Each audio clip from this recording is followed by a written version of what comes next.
Okay, here we are back. Hello, everyone. I am back. That was a bit of a false alarm. Oops, there. Let me get my monitor channel so I could just see if the sound is coming through. Test, test, test. This is only a test.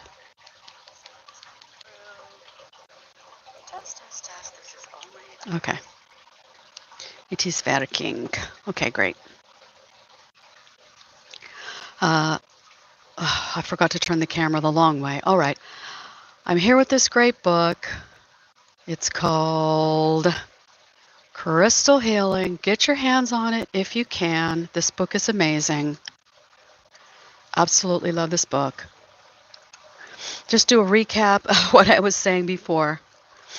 I'm making myself a copper bracelet. This is supposed to kind of look like, I don't know, a massive spider web type of a thing. I don't know if that's coming true or not. And I'm not quite through wire wrapping. I'm going to make a few nodules on this, things that are a little bit bigger than the others. And then the reason I'm using this book is I am going to be adding, I was using this book to help me figure out some stones to add to this for my particular energy. These are garnets, this is hematite, and crystals. So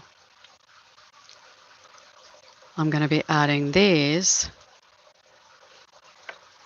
to my copper bracelet because copper is a great mineral.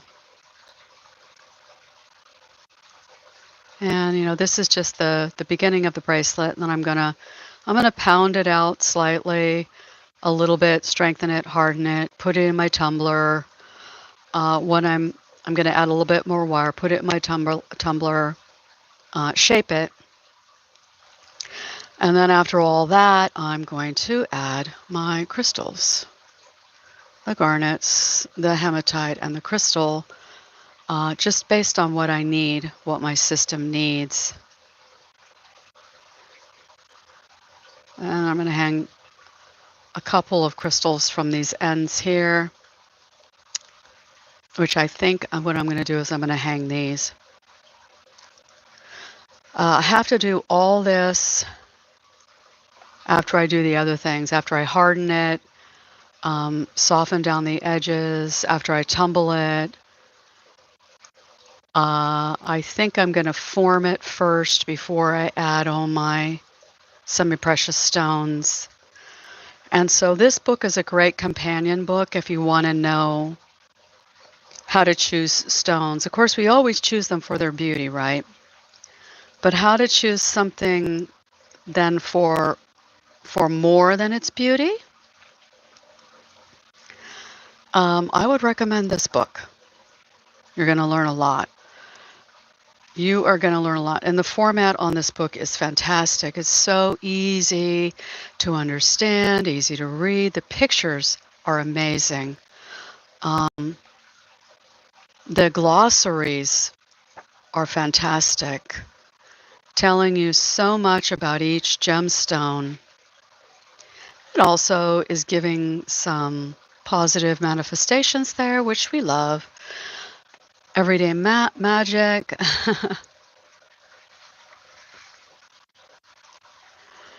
Crystallize your life.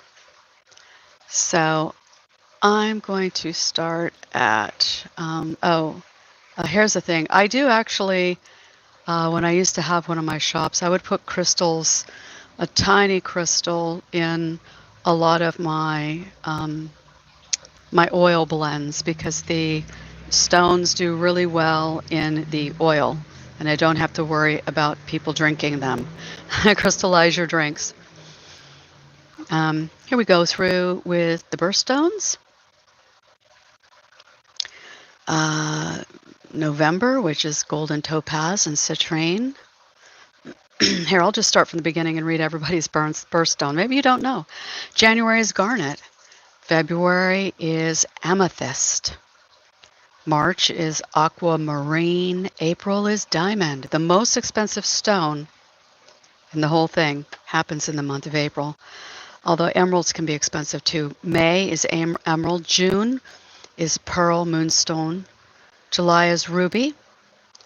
Peridot is August. September is sapphire. October is opal or tourmaline. And November is golden topaz or citrine. And I don't know why December, I didn't know that it had so many. Hey, Ellie, how are you today? How's it going? I didn't know that December had so many stones. Blue topaz, blue zircon, tanzanite, and turquoise. Did not know that. I also used to do a lot of crystal healing with people. I have to remember to do that for myself because I was reading about that operation I had, the abdominoplasty. They call it a cute name. They call it a tummy tuck. That's actually one of the most invasive operations a person can have. I'm clueless on that. All I know is I'm 8 weeks out and I am still healing because they basically pull your stomach away from your body, heal all the muscles inside, fix whatever hernias you have, zip you back up, call it macaroni, baby. And you're just out walking back out in the world. It's a lot. I love crystal grids. I have a whole other book that is also fantastic. Someone took a lot of time to manifest and think about all these crystal grids, which I love. Look at that. Oh, this has a few too. It's got a love spell, safe and sound spell. I don't have any of that. What is that called? Oh, that's selenite. I don't know. I'm not a fan of selenite for some reason. Hey, Kim Daniels, KD of the way selenite looks. But after reading about some of the properties of selenite, I think I'm going to get some. I'd like to get some. Here's a releasing. Can't we all use that? I need to release some stuff, I'm telling you. You know, actually, the interesting thing is I actually, in my relaxation, I'm trying to schedule in healing time for my abdomen. And I did a releasing mental ceremony in my head with, don't have any expectations. And I did a releasing ceremony about something that was so painful to me. And that actual person, out of the blue, just sent me a wonderful text, and I don't even know why. But I was holding on to something. And when I let it go, you know, and I had no expectations about anything. I just knew I had to let this go for myself because it was toxic to me. Toxic. Anybody out there ever done a letting go ceremony and had some great results? I thought it was so amazing. Trust fund. Grow your trust. That's a big one for me. My trust was violated so early. It's been so hard for me to trust anybody. Great book. Look at this book. Crystals and Gifts. Love the pictures. Love those photos. I actually have one of those right here. You know, many of your crystals are light sensitive. This used to be a bit more pronounced. It isn't actually this though. This is a different type of a stone. But you don't want to put a lot of your gemstones, your precious gemstones, semi-precious, in the bright light. They will lose, like amethyst will lose its color. Fluorite will lose its color. I don't think pink quartz crystal will, but try it at your own risk. Crystal Apothecary. So the book is just very well thought out. You can actually look at the actual gemstones yourself, and it's going to tell all this. But you can also say, "Dear Universe, I need to be more forgiving, giving." Let's see if that's in here. Well, that would probably fall under hopeful, because if you're more forgiving and giving, you're just going to be more hopeful. I would assume. Let me zoom back out. So for hopefulness, you can use amethyst, ap apophyllite, never even heard of it, celestite, never heard of it, clear quartz, diamond, kunzite, moonstone, morganite, rose quartz, and spirit quartz, something I never heard of. Spirit quartz is not, well, I mean, it is a real quartz. They've just sort of electrified it so that it gets that fairy look on it. If you like a fairy looking crystal. Oh, look, I didn't know it was separated like this. Oh, so they've got more of this. If you want to be more loved, keep more rose quartz around you. If you want to be less overwhelmed or help cure your loneliness, also keep rose quartz, right? Because that has to do with love. So let's see. Wow. Crystal. Oh, it's a great book. That's all I can say. It's just a great book. Agate. Agates are so wonderful. You know, there used to be, when I was a kid, they don't do it anymore. You played marbles and you had your Aggie. And your Aggie would be, they were actually made from agate, and they could be some of your most favorite marbles. I had my shooter, and here was the thing about me. When I used to play marbles, I always played for keeps. Meaning, if I won your marbles, I got to keep them. And I had an amazing marble collection that I left at my house when I was a young girl, when I moved out, under my mother's care. And when my mother died, just so much of her stuff just disappeared. I would have loved to have had my marbles back. Yeah, I need my marbles. Oh, that one is so pretty. Flower agate. I love flower agate. So, copper actually, too. Here's the thing about copper. Copper actually is a semi-precious stone. You don't think of it like that. So really, you're mixing semi-precious with semi-precious with semi-precious with semi-precious. And this is going to be my healing bracelet that I'm going to be wearing this on this hand where I had that major surgery as well. And I'm going to see if this can help me get over the hump with this hand, which is doing pretty good, but it's really only been a little bit over a year.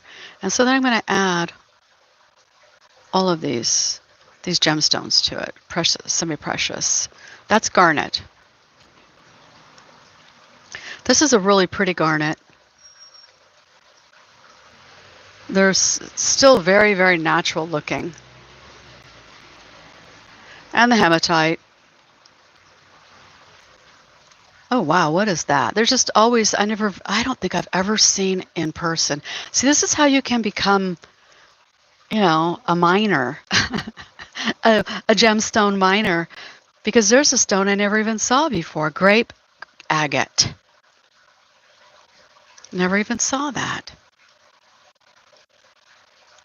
I do have a few, they call them specimen stones that I don't use or, you know, wear as jewelry. They're just in my house in places that I love Amazonite. But I want to find copper, because it's really interesting about copper. I don't think we actually think, here's the clear quartz. of copper as a semi-precious gemstone, right? Our Neolithic ancestors knew it, as did ancient Egyptians. Here's some facts about copper. Copper is a conduit for metaphysical as well as electrical. It's been used as an energy tool, both practical and magical, for over 10,000 years. Meditate with a piece placed on your solar plexus. Now, many of us don't even ever have the opportunity to see copper in its natural state, where they do a tremendous amount of mining down in Chile. But we do have access to copper such as this. Now you can just go to Home Depot and go in the copper tubing and in the copper aisle, which I am going to be doing that today because I need to get some more. And you're going to find so many kinds of copper, and copper is pretty pure. I believe it's 100% pure, and that's why they do use it, because you can't put anything in it that's going to corrode, because this has to do with electricity and water, they don't mix, so you don't want it to be messed up. So they're saying here you can put that crystal above your belly button on your solar plexus and help you manifest your biggest, shiniest ideas. Copper makes a travel buddy. I'm recommending a small piece with you when you travel. Well, if you just have the bracelet of copper on, you're always going to be doing good, right? In an ideal situation, hold copper while your bare feet touch earth or grass. Stay there for a few minutes to allow your energies to regulate and ground. Get as close to the earth as possible.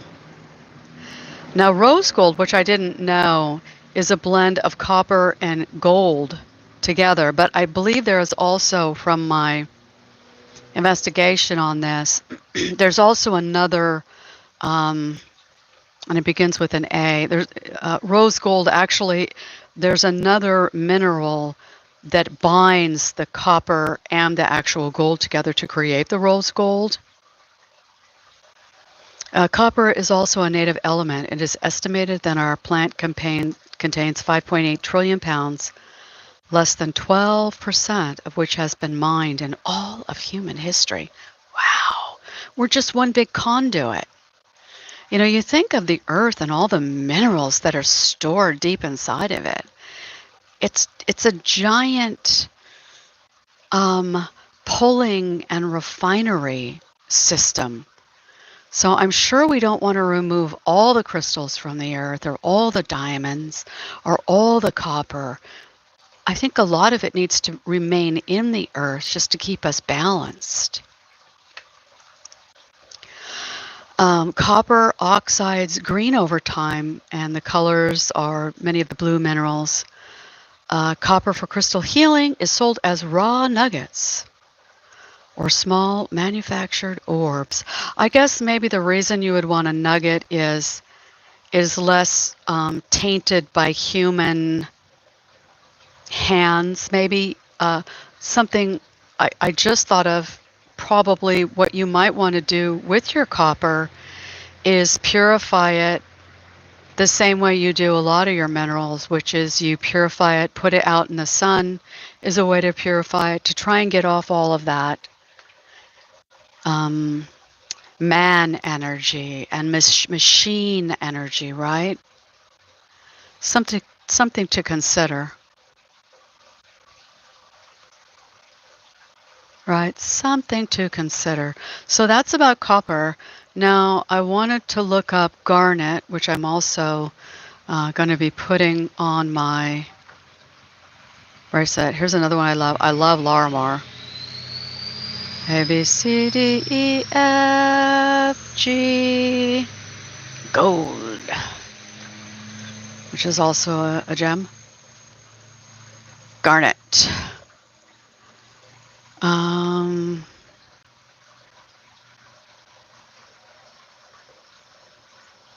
This is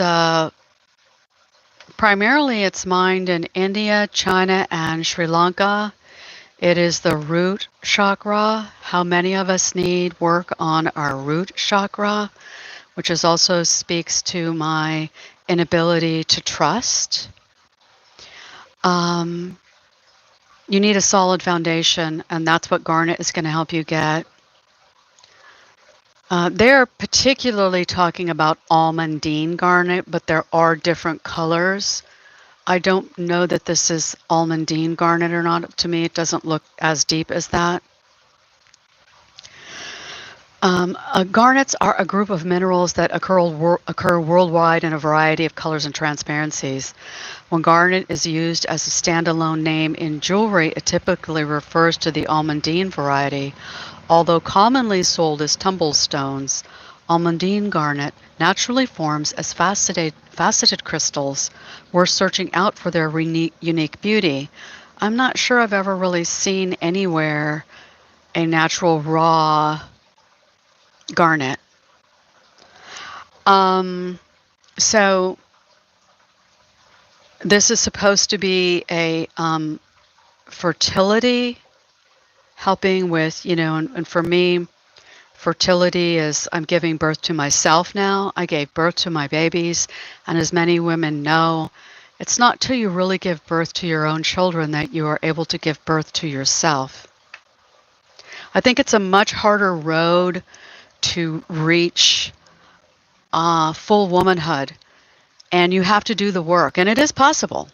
There are many shamans, female shamans don't have any children, but it is a much harder road to get there than the women who have the children, but a worthy road. So the garnet is being included in my bracelet really as a supportive gemstone.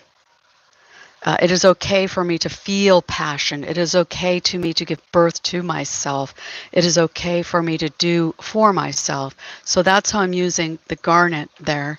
Let's look at the clear. Of course, the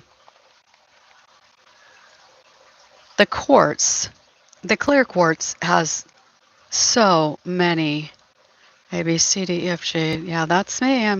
I'm dyslexic with my alphabet. I really am. And numbers, too. Here we go, clear quartz.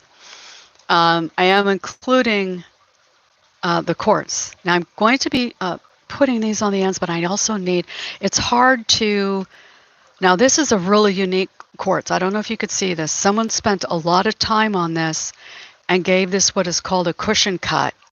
It's very rare. So that's why I'm a little hesitant. I don't know if I'm going to use this on this bracelet or not. I think I might. I will have to see. This is a cushion cut quartz. It's very rare. I think I might more use these as earrings so that you can really see the cushion. The cushion is on both sides. Absolutely gorgeous. I need to find some smaller, and I think the only way I'm going to find the smaller crystals that I want for this is they have those tiny chips, they call them. If I can get some chips tiny enough that I could find that are in parity with that, I think it will work. Let's read a little bit more. And that's another thing I want to make too, is I'm going to be going in to Home Depot today. I wanted to find, I read a lot of books, and a lot of times I need a book, like a weight. I'm going to try and find some piece of copper and pound it out and make my own book weight. Crystal is found everywhere. I'm pretty sure every country in the world has quartz. Let's see. It's found all over the world. It is most abundant on our planet's surface. Isn't that interesting? Crystal has sort of pushed itself up and out and said, look at me, use me, use me, use me. Whereas many of these other minerals are so hard to mine and so deep in the surface of the earth. They don't want to come out. But crystals, that's the user friendliness of crystal. It is silicon dioxide. The mineral, they're called inclusions, which is what this has a lot of inclusions in it. My diamond actually has a lot of inclusions in it, and I love it. They say don't get a diamond with inclusions. Au contraire. To me, a diamond with inclusions is Mother Earth peeking in and saying hello. And a diamond with inclusions, I think, gives more facets for the light. People are always like, wow, your diamond's so pretty. And it's not, the clear crystal, all that rating stuff has a beautiful inclusion in it. So quartz has a lot of that in there. So quartz also forms into a lot of those things, like amethyst is really just quartz, rose quartz. And all of these others start out as quartz and then turn into things like jasper and stuff like that. So quartz is that master healer. It is user friendly. It's an energy transmitter. It forms that perfect vibration, right? You can set that vibration off in a watch, and it's quartz time, right? It's always going to be vibrating at that same vibration. It is a master healer, an energy transmitter. I'm trying to watch my time on this. I'm trying to keep them under 30 minutes. It is a natural prism. And they have the thing about programming your crystals. Simply concentrate on your desired feeling while holding your crystal.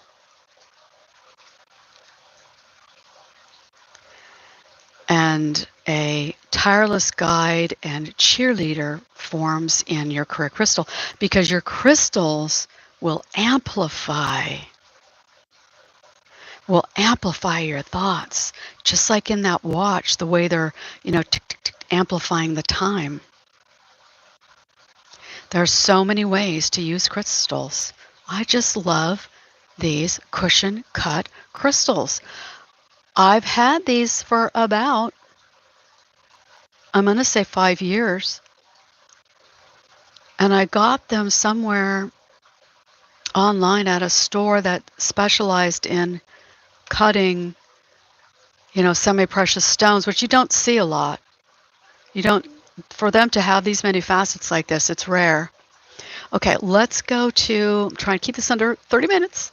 Hematite, A, B, C, D, E, F, G, H, I, G, golden quartz. Wow. Hematite.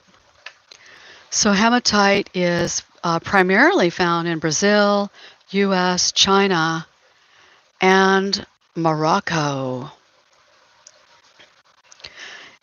I believe it has a lot of minerals in it or something like that. What does it say? If you get the raw hematite and you get it in water, it will rust. Now, I don't really think I've seen many pieces of raw hematite. They always polish it. But I didn't know that. I didn't know it would rust. So the reason, of course, once again, I'm using a lot of these for grounding things, because as a spirit healer and a spirit teacher and just a non-linear person, my energy can get, unbalanced. It can get unbalanced. And I'm, I don't want to have to be constantly rebalancing myself. When I was younger, I was such an open channel. I'm having to rebalance myself almost every day. And a lot of times I'm not able to rebalance myself, especially when I was younger. I'm 70 now. I look at it in my 20s, my 30s, my 40s. That's younger to me, people. Even my 50s, that's younger. I would get so unbalanced from the ambient energy. It would take me days to, get rebalanced. So I've learned now to keep myself in more of a constant balanced state and be aware of that. So this is a giant balancer. Hematite holds tight. Recharging, rebalancing, and grounding. Hematite's a heavy stone. It's probably one of the heaviest stones there is. So that's it. That's the stones I'm going to be adding. I'll keep you apprised of my bracelet journey when I am done with it. I've still got a lot of ways to go. Like I said, I've got to pound it out, harden it, tumble it, shape it, add the crystals. This is personalized for me. This is the first time I've made a bracelet like this. So I'm interested how it's going to turn out.